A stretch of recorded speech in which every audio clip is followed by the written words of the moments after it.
The Powkiddy V20 is here in our hands, and today we're going to do an unboxing and first review of this unique handheld. Now, we know that Powkiddy has been innovative in this space for a while. If we think back to the RGB30 and how they brought to us the world of 1:1 screen aspect ratio, it was weird. And in this last year, we've had a lot of neat little items such as the 20SX, which brought that 1:1 screen ratio into the vertical form factor. And then we had the RGB20 Pro, a really unique looking handheld that had a beautiful 3.2-inch high-res screen. Well, we all know that the first one that kind of really got out their name was the RGB20S, which had those cool little stickers, or for some people cool. Remember the tiger face? Oh yeah. Well, now the V20 is back, and again, it has some stickers, this time a little more retro. Anyways, remember to hit that like button and subscribe so you never miss an episode of our awesome content. And let's dive in and take a look at the V20.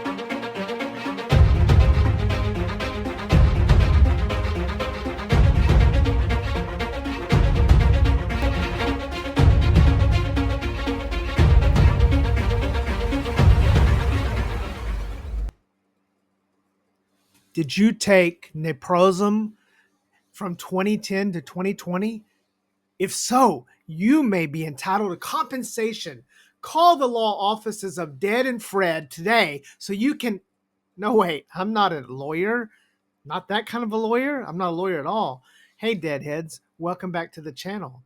Or welcome to the channel for the first time, new Deadheads. Today, we're going to take a look at the Powkiddy V20. So, as I alluded in our opening, the Powkiddy RGB20S in 2025 is still a viable option. And this is the one, guys, that started off with these stickers.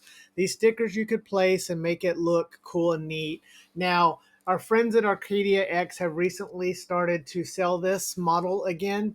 They have acquired a new supply of it from Powkiddy. So look for a link in the description where you can pick this up. This is still a decent handheld for 2025. So if you're looking for something a little more traditional or old school, this is available. However, let's look at what is now released, and let's talk about the V20. So as always, we're going to start with our unboxing, and this is your standard box.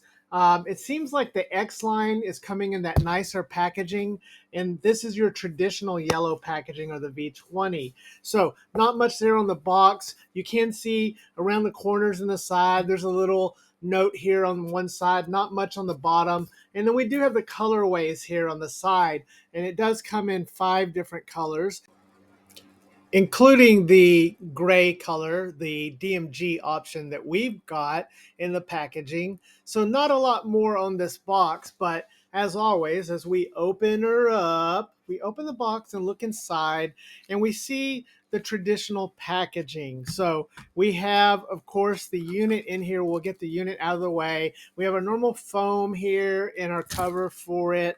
And then if we take the little tray the unit was sitting in, below, we do have the section where we have our items here. Now, we do have a manual, so we'll start with the manual here. This is a typical manual with a lot of good information. As we take a look closer at the manual here, we can see that there's some information here that could be valuable. If you lose your manual, you can come back to this video and pause it and look at this. So we'll hold this up to the camera here for a minute just so we can have that recorded, but not too exciting. We do have our USB-C to A cable. It looks like we have the purple color. Yeah, the purple color USB-C. And then no screen protector, but we do have those stickers. And so those stickers this time are not animal and sort of childish. These are more retro focused. I kind of like these stickers better than the stickers that came in the RGB20S, if I'm being honest, because this one just gives it a little bit of a retro look, which I think is quite nice. So once we get the unit in our hands, we can start to take a look at it. And first impressions, this has a nice build quality to it. So right off the bat here, I can tell that Powkiddy has continued to improve their quality and their process. This is a nice feeling handheld.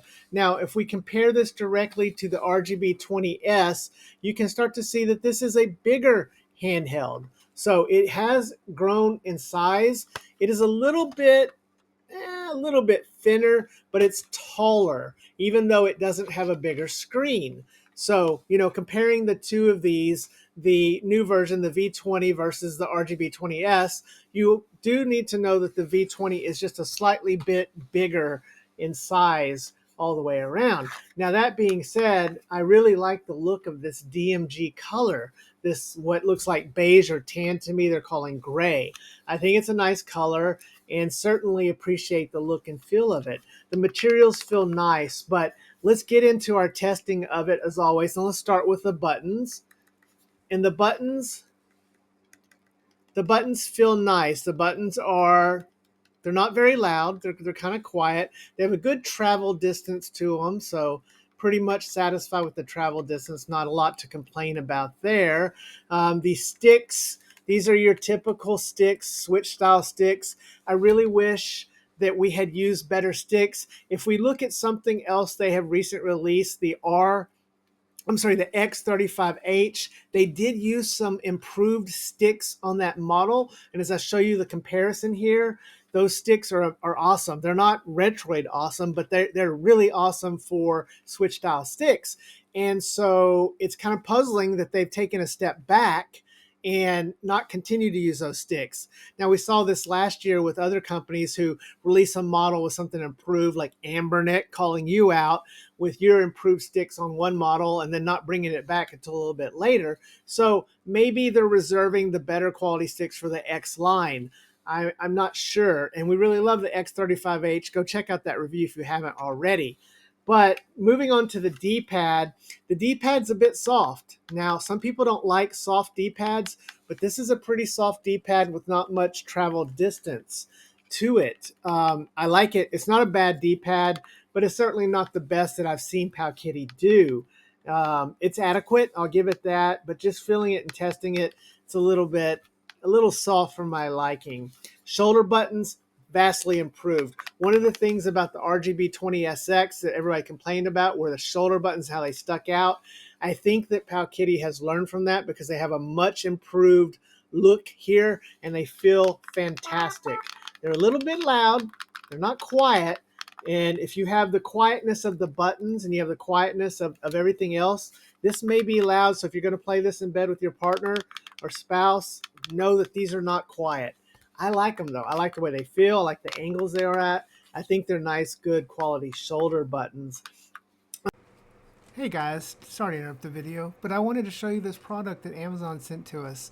And once again, I want to thank Amazon for sending this and supporting our channel. Anyways, this nice little device can give you Bluetooth speaker on any of your devices. I added it to the back of one of my Ambernicks and it was giving me amazing sound. Anyways, if you'd like to know more, hit the link in the description. We want to thank Amazon for providing this and supporting our channel. Back to the show. Moving on and looking at the rest of the unit, we do have two USB ports at the bottom, one for your OTG and one for your DC. So you can use that. There is nothing on the top. On the sides, we have a TF card slot on each side. And then we have the volume rocker on one side and we have the power and reset on the other side. So very typical layout here. Nothing surprising about that. It does have a nice little texture design in the bottom corner here. Now I've applied the sticker because I kind of do like this sticker, but some people may just prefer this with the sticker off and how it looks, but I like the nice little texture design back there. Overall, it's a nice weight. It feels nice in the hands. It is slightly bigger and taller, and if we do a little shake test, the battery's rattling around a little bit in there. I did open this up to verify what was inside of this, so I think maybe I made the battery like that. I don't remember shaking it when I first got it, so that may be more a dead Fred error because it was taped to the back there. We have a nice little ridge on the back, speaking of the back, and it looks nice and clean back there with their little logo design. So overall, I like the way this feels in my hands. I think it feels nice. Yes, it's yet another 3.5-inch vertical 640 by 480 handheld. Are we tired of these yet? Are we tired of these yet? I guess not, because we keep reviewing them. So, anyways, let's get this thing booted up, because the one thing that was very exciting about this is it has an Allwinner, the Allwinner A133 Plus, the same CPU we first saw in the Trimui Smart Pro, we've seen in the Brick, we've seen recently in Magic X and their Mini 028. I like this CPU. Gamma has already put its magic on a couple other devices on the CPU, other custom firmware. Hopefully we'll get it for this as well. Anyways, let's get this thing going and talk about what it can do. Okay, so upon first booting this up, we'll go ahead and turn this on and boot it up. We're greeted from a really nice screen here for Batocera. It is interesting that suddenly we're starting to see Batocera become a little more used on a lot of these units here. We are seeing it. We've seen it most recently used in the BatleXP that was released and surprised everyone with its quality. And mentioning the BatleXP, I should mention that this is not the same quality of that. That handheld feels so much better. It's so much more well designed. So again, keep that in mind. But as we see Batocera log in and come on here, it's interesting to see that they are using it in more handhelds. Nice little screen here that's kind of booting up as it logs in. Now let's talk a little bit about this software. I feel like the software was or has not yet been completely worked through. It's adequate, okay? There's nothing to complain about the software. This is not junk software. This is a good custom firmware. Batocera is a well-established product. However, in the world of our handhelds, especially these Chinese clones, it may have a little work to be done. So in using this, I felt like it had some of the limitations that we saw in the software on the BatleXP. That being said, again, this is using the Allwinner A133P, and I'll show some footage here because we did open it up to verify that it actually is the 133P inside of here, that the software for this is kind of holding this guy back a little bit. We ran into some gameplay issues. N64, for example, was not running to what we know it could be. Now, granted, something like Gamma OS, if we could get Gamma OS on this, we know that N64 works better in Android. So it could be something like that because it runs nice on my Magic X. Also, the Trimui Smart Pro has, their software. So I think the software is just not been fine-tuned for this so far because we're just not getting the results I would like to see, which is something that sometimes exceeds even the RK3566. But as we went through and played Dreamcast and some of the upper level PSP type stuff, we saw the same kind of stuttering from time to time in this, which, gives us pause for concern. However, it's open source. We got Batocera, and we've got a litany of devices coming out with the CPU. So I'm hoping we'll get some really good custom firmware for it. Now, it's time to kind of talk about the things that we liked and the things that we didn't like about this. So let's start about what I like about it. First, number one, this is coming in at the lowest price for this CPU. Now, when the Trimui Smart Pro first launched, it was well over $100, and everybody thought it was too much. That price has been driven down, and now you can get one of those in the $55 to $60 range. Magic X launched theirs at the $60 to $65 range. This is coming in at about $45 to $50. Now with sales, you could probably get it even under $40. So we got to give it to that. I like the design of this. I like the stickers. They always make things look fun. I like the shape and feel of this. I like the shoulder buttons I mentioned. They've really improved the shoulder buttons on the back of this. I think it's got nice soft buttons. The D-pad's a little too soft for me. And it's got the sticks that I kind of wish, we know those sticks and how they work. I really wish we'd gotten the improved sticks from the X35, but we get what we get. It's got the same nice, beautiful screen we're used to. It sounds good. It's got a front-firing speaker, so that's another plus for it that I really like. And it has an easy replaceable battery on the back. So these things are all very favorable for long-term use for this. Now let's talk about some of the things I didn't like. The OS, I like that it's Batocera, but I feel like this was this hasn't been polished. I don't know. It feels like it's just been taken. It doesn't have the charm of ArcOS or Rocknix. I know they didn't have probably a lot of choice going with the CPU. I'm glad they went with the CPU, and I hope that software will get better over time. I'd rather take poor software performance and great hardware, because you can't improve the hardware really. Well, you can put in new sticks and stuff, but software is much easier and cheaper to fix. Let's also talk about, there's a lack of Wi-Fi. We have no Wi-Fi in this. We have no rumble. Okay. Again, the BatleXP is running right about the same price. It's running a different processor, but it's a much better well made, and it has rumble. There's no rumble in this. There's no Wi-Fi, no Bluetooth. It's a bummer, man. So kind of don't like that too much. The D-pad, it's not the best, not the worst, kind of just somewhere in the middle of that.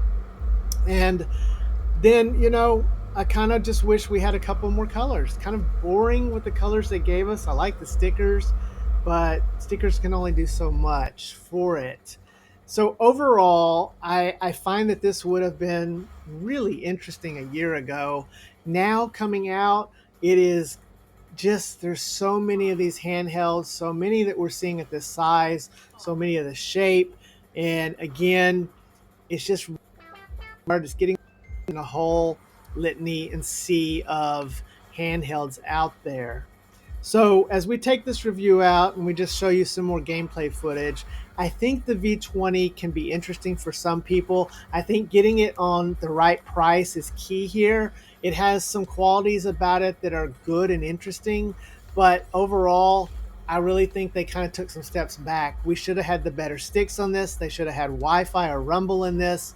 They should have done something to make this better than it is, because as it stands, besides moving the sticks down and shrinking it, it's just not, it's not much better than RGB20S.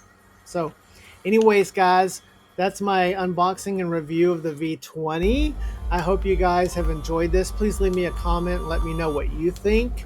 And remember to hug your loved ones and love your hugged ones, because tomorrow is never promised. We'll see you next time, Deadheads. Dead Fred out.